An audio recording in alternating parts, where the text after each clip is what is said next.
जय गुरु जी, प्रणाम गुरु जी, जय गुरु जी to प्यारी संगत जी. As Guruji has blessed us with the blessed seva of reading his blessed Granth, the light of divinity, I, Seema narula, will be reading today the chapter A Finger That Points to the Moon. Jai Guruji. A finger that points to the moon. Imagine a towering mountain and a blemishless mirror fused into one. Imagine, if you can, that this mountain was made of incandescent light, and imagine that you were put before this mountain.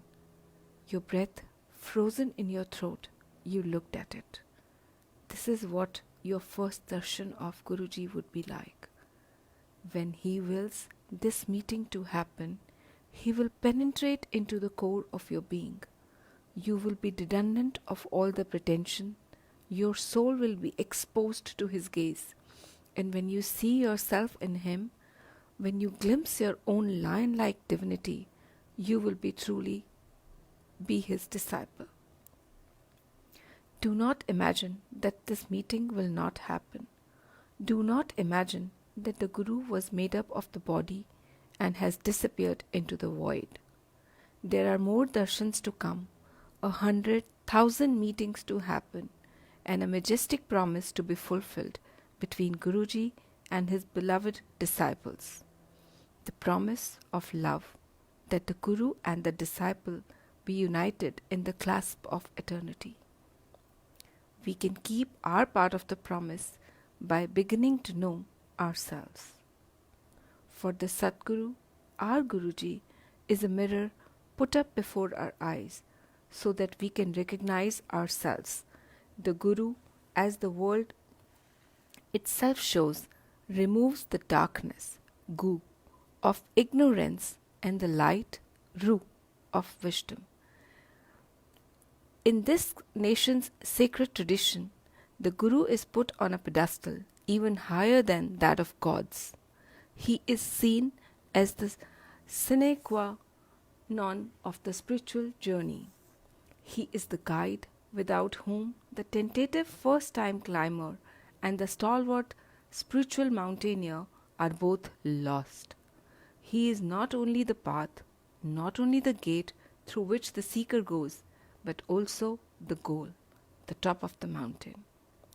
He is the pole star in the journey from darkness to light, from ignorance to self-illumination, and all the scriptures of the world are but feeble commentaries on his nature.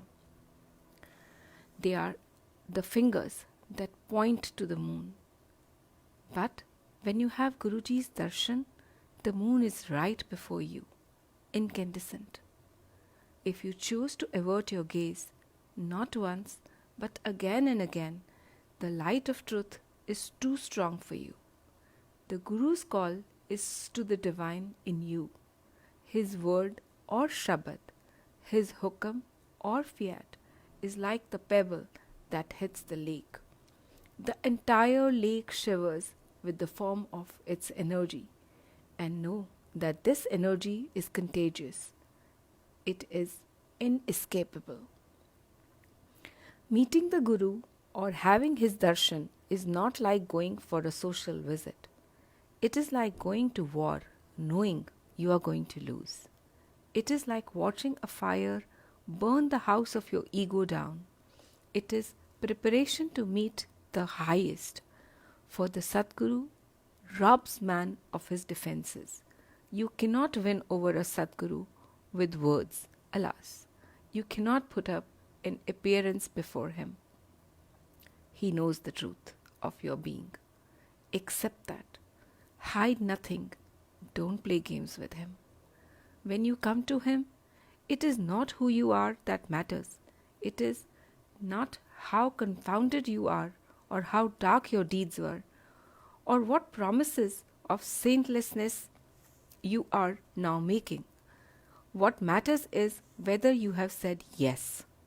That yes is the first, most firm footstep on the spiritual journey. That yes brings innumerable gifts. That yes clasps you to the Guru's being with a force that even death cannot sunder. That yes brings the Guru's entire clemency, his grace to you, and that yes is perhaps the disciple's only task. The rest of the journey is a reaffirmation, footstep by footstep of the first step. That yes is the miracle, the rest are the miraculous details. An ancient prayer evokes the Guru as Brahma, Vishnu, and Shiva. Gurur Brahma, Gurur Vishnu, Gurur Devo Maheshwara, Gurur Sakshat Par Brahma, Tasmai Shri Guruvai Namah. The Holy Trinity of Gods, for the Guru's being is limitless. He is not just the creator, Brahma, the preserver, Vishnu, the restructor, Maheshwara, or God Absolute, Par Brahma. He is all creation himself. He is the thousand-eyed, thousand-limbed, thousand-mouthed God. He is the seed, the spore, the sap, and the tree of life. No one knows him. The wise are silent about his nature, but before the mirror of the Guru, the disciple sees and knows. That seeing is the true darshan. All the rest are preliminaries that help lead him here. That knowing is truly touching the Guru's feet, for in that moment of illumination, that Guru is revealed. With footsteps of Shraddha. The disciple's journey towards the Guru is very strange. The disciple is blind. He is ignorant and cannot see the path. He cannot move ahead on his own. It is the Guru who leads him on. Thus, the Guru is not only the goal of the disciple, he is also the guide, the one to whom we are attached with the rope of faith on our climb up the mountain. Trust, thus, is the first prerequisite. If you cannot trust the Guru, you cannot be led. Hence, even though the Guru is the fountainhead of spirituality, it has been advocated that the would-be disciple check out the Guru before wholeheartedly accepting him. The Buddha advised as much. Just as gold is examined through burning, cutting and rubbing, so you should thoroughly test my teachings and then accept them, but never out of reverence for me. Swami Vivekananda had such an attitude at first towards Sri Ramakrishna Paramahansa. Once the young disciple wanted to test his master's statement that he was unaffected by money. So he put a coin below Ramakrishna's pillow. The Guru would not sleep that night. Vivekananda's test had merely proven the spiritual armor of his Guru. Rid of doubt, the disciple can then humbly approach the Guru. His relationship with his spiritual guide rests on a firm footing. He can entrust himself to his Guru in life as in death. Only after the strong foundation of trust or Shraddha has been laid in the spiritual superstructure can be built. Man has to realize anew that he is a spiritual being made in his image. The Guru prods the disciple to realize his divinity. A small story narrates how. A cub had been separated from his tribe of lions. He began to live with sheep. In time, his behavior became exactly like theirs. He no longer roared, he bleated. A tiger saw him one day and was overcome by surprise. He caught hold of the still young cub and gave him a hard shake. "What is the matter with you?" the tiger roared. "Why do you behave like a sheep?" The terrified cub insisted that the tiger was mistaken. He was just a sheep. The tiger took the cub to a lake. The clear water reflected the cub's face. Immediately he realized his true nature. The Guru's none too easy task is somewhat similar. He demolishes the apparatus on which our mistaken identity rests. We are his children, not creatures of mortal flesh and feverish blood. We are divine personages clothed in hide, not desire-led animals. We are souls encased in bodies, not bodies with souls. Such a turnaround occurs only when the disciple truly touches the Guru's feet. That is, when his ego flakes away from his self. Only then does he receive the spiritual charge that wakes him up.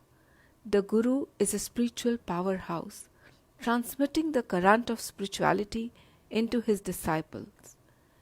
At his grace touch, the disciple awakens.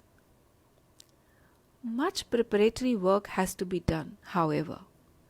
We are laden with the psychological ferment and karmic baggage of lifetimes.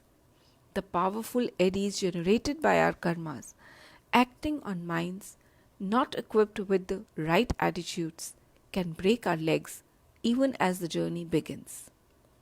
So, the Guru puts us in situations where we learn life lessons.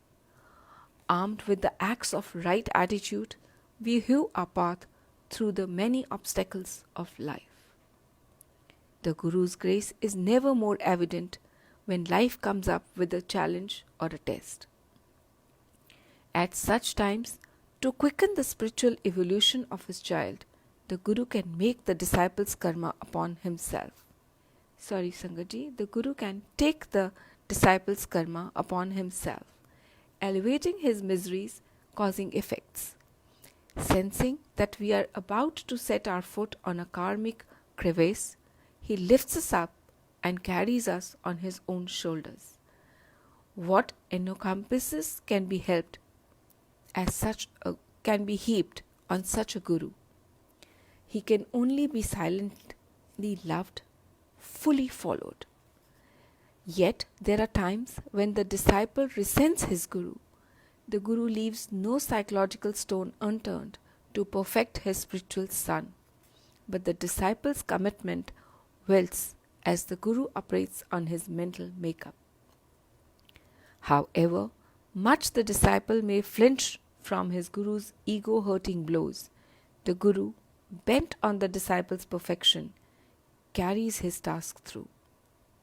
At such weak moments, the disciple cannot summon the will required to thwart his habits. But he need only realize that the Guru is taking pains on his behalf.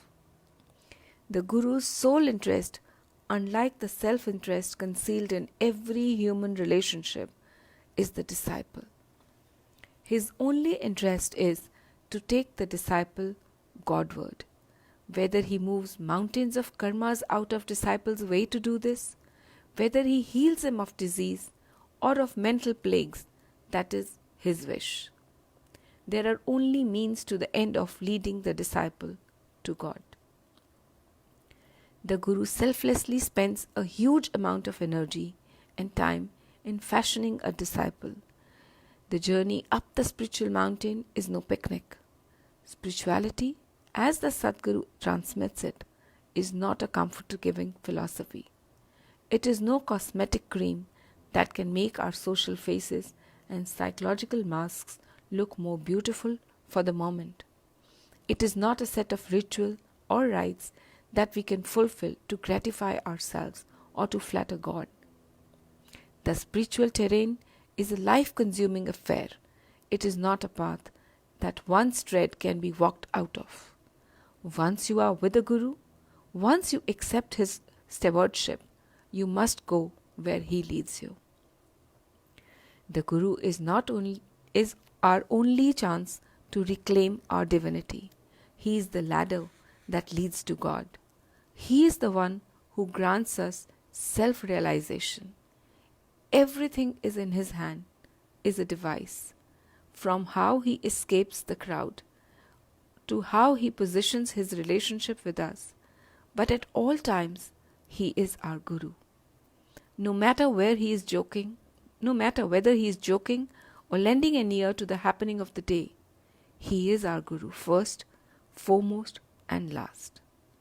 And only through pleasing him or through attempting to please him shall the disciple succeed in getting to his cherished goal. Remember also that the Guru is not to be literally emulated. There is a story of Adi Shankara and a disciple who used to imitate each other, each and every action of great master. On a pilgrimage, the master stopped to take some alcohol from the hands of a peasant. The disciple, close on his heels, did so likewise, and probably with great enthusiasm. Some distance ahead, the great Vedantist stopped him again. Molten iron was coming out of an iron foundry. Unconcernedly, Sri Shankara asked for the liquid, cupped his hand, and took a long sip. The disciple was disarmed. He could not follow his master now. The Guru's words have to be followed in letter and spirit, no doubt. Yet the disciple should not imagine himself to be the Guru under any condition. It is much better to be continuously engaged in lovingly remembering the Guru. That way, the Guru and the disciple are always linked in spirit. Spirituality in the hands of Guru is a weapon to disarm our ego. Unless we are ready to be thus mercilessly exposed, do not seek a Guru or say you follow him. If you come to a Guru, rest assured that you will not receive continual ego massages.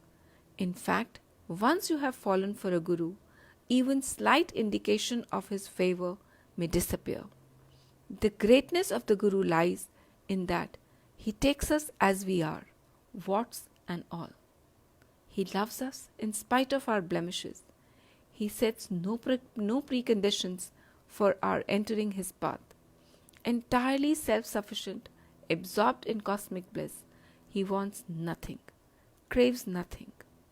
In his vision, all are alike. He sees no distinction, he favors none. Like the sky, he encompasses all without touching them. He is the eternal witness. His unblinking eye, steadfast on eternity, is intimate with each and every flowing thought in the stream of his disciples' mind. The Guru is the highest. He is incomparable. His grandeur is above even that of lords of heaven. The sun, the moon, the stars are but incrustations of infinite cosmic dust on his robe. The Holy Trinity, the countless gods and goddesses, the yogic powers are at his feet, ready to do his bidding. The Guru is God. The Guru is Shiva himself. In the Shiva Puran, Lord Shiva denies Lord Brahma's plea to create beings bound by mortality. He instead vows to descend on earth to remove such beings from the instant rounds of births and deaths. He came as Guruji. In the dust of his feet, what bliss! May Guruji have mercy on you and I. May the rain of his mercy fall on our foolish heads. May we, through the very charge of his being, be laid at his feet. Jai Guruji. Shukrana Guruji. Any mistake I must have done while reading? It cannot be perfect, Guruji. I seek your forgiveness for the same. Thank you, my Lord. Thank you, Guruji. Shukrana Guruji.